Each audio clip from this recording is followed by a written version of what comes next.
সুধী স্বাগত। আমার পক্ষ থেকে স্বাগতম। আপনাদের কষ্ট হচ্ছে কারণ বোঝাই যাচ্ছে যে এলিজা যত শ্রোতা আশা করেছিলেন তার থেকে বেশি হয়ে গেছে, চেয়ারে টান পড়েছে।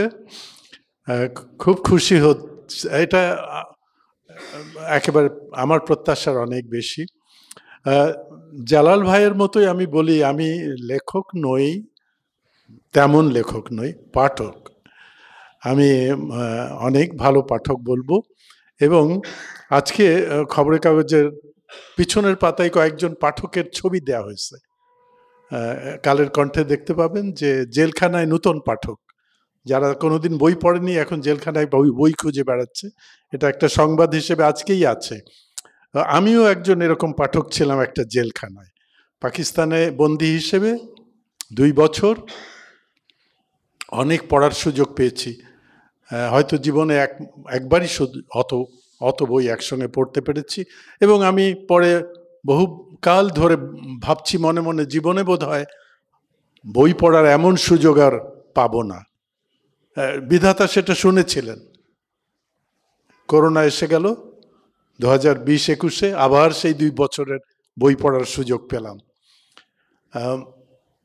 তো আজকে অবশ্য পাঠকের কথা হবে না, আজকে লেখকেরই কথা। লেখক, এই দুটো বইয়ের লেখক এলিজা।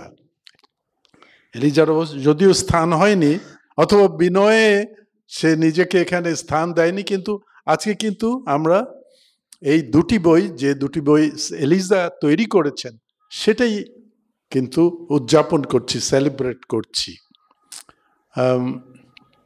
আবার প্রকাশকরাও আছেন, চট্টগ্রাম থেকে এসছেন। খুব ভালো লাগলো যে চট্টগ্রাম থেকে এই কাজগুলো হচ্ছে।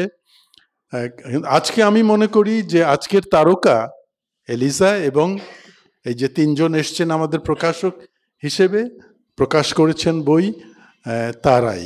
আমরা আমরা আমরা কেবল মানে ওনাদেরকে, ওনাদের শ্রমকে, ওনাদের অবদানকে আপনাদের সামনে তুলে ধরার জন্য এসেছি। আমরা কেউই নই, কিন্তু ওনারা 4 জনই কিন্তু নেপথ্যে রয়েছেন, এই জন্য যেন আমরা ওনাদের কথা বলতে পারি। লেখকের জীবন কঠিন। হাসনাত ভাই আজীবন লিখে গেছেন। আমি ওনাকে এই দালানেরই নিচের তলায় লিখতে দেখেছি। যখন এটা একতলা ছিল, তখন আমরা হাসনাত ভাইয়ের সঙ্গে আমরা পরিকল্পনা করতাম ট্রান্স সাইবেরিয়া ট্রেনে করে আমরা মঙ্গোলিয়া, চীন এবং রাশিয়া দেখতে যাব। আমি ছবি তুলব আর হাসনাত ভাই লিখবেন। এমন বহু কিছুই জীবনে আমরা পরিকল্পনা করেই যাব, স্বপ্ন দেখে যাব। এটাই আনন্দের। আমাদের জীবনে যা যা আমরা ভাবি সবই ঘটবে, ঘটার প্রয়োজন আছে তা নয়। কিন্তু উনি যে এই যে লিখে যাচ্ছেন, লেখকের জীবন পাঠকের চেয়ে অনেক বেশি কঠিন। সারাক্ষণ আমরা তো আমাদের এই যে পাঠ, আমাদের তো একটা কারাগারে থাকলে তখন পড়ার সুযোগ হয়, আর করোনা আসলে আবার পড়ার সুযোগ হয়। কিন্তু লেখকের জীবন সেই কারাগার তো সারা জীবনই, সারাক্ষণ তারা কাগজের উপরে অথবা তার কম্পিউটার কিংবা ট্যাব নিয়ে সারা দিন লিখে যাচ্ছেন। হাসনাত ভাই যে ওনার বইয়ের যে সংখ্যা, এই সংখ্যাটা বললেও আমার ভয় লাগবে, কারণ কোনোদিনই আমি সেটা করতে পারবো না। কারণ ওই শ্রম, জালাল ভাই কেবল শুরু করেছেন, তার প্রথম বই বেরিয়েছে।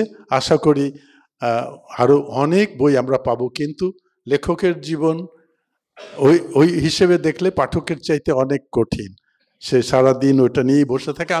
আমি একটা পাঠকের গল্প শুনেছি, গল্পটা বলি। আমি এটা মানে সত্যি কিনা বলতে পারবো না, কারণ আমি ওই ঘোড়ার মুখ থেকে শুনিনি, এটা উপকথা। এক পাঠক, তিনি এক লেখক মৃত্যুর পরে ঈশ্বর তাকে বলেছে যে তুমি নরক ও স্বর্গ যে কোনোটা বেছে নাও, আমরা লেখকের এই স্বাধীনতা দিয়ে থাকি, তুমি যে দেখো যে লেখক।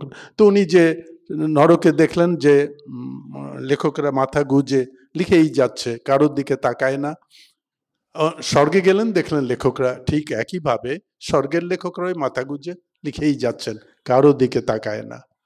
তো উনি এসে ঈশ্বরকে বললেন যে আমি নরকেই থাকবো। বলে কেন নরকে? বলে না, ওখানেই আমার পরিচিত লোক বেশি, আর তফাৎ কি, সবে নরক স্বর্গ তো সব লেখকের জীবন একই। তো ঈশ্বর বললেন আরে বোকা, এক নয়, তফাৎ আছে। তফাৎটা হলো যে স্বর্গের লেখকদের সব লেখা প্রকাশিত হয়, আর নরকের লেখকদের লেখা ভস্মীভূত হয়।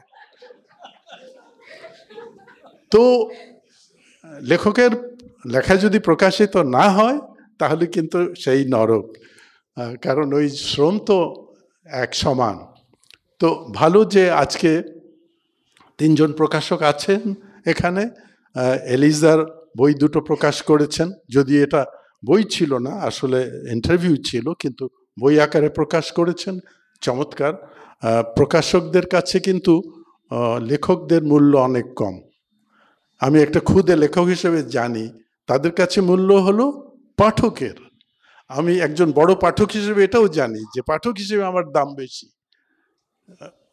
তো বায়ার ইজ দ্য কিং, তো পাঠক তো কিনবে বইটা। কিন্তু এই যে লেখকদের শ্রম, এটাও আবার আমরা আবার একটু লেখকদের, যাদেরকে আমরা লেখকদের চিনি, তাদের জীবনের অবদানকে আমরা স্বীকার করি বলে তাদের কষ্টটাও জানি, তাদের দিক থেকেও বলি। আমি একজনের কথা, এটা আমার শোনা গল্প, যে এক ধনীর কন্যা ভালোবেসে এক লেখককে বিয়ে করেছে। তো 10 বছর হয়ে গেছে।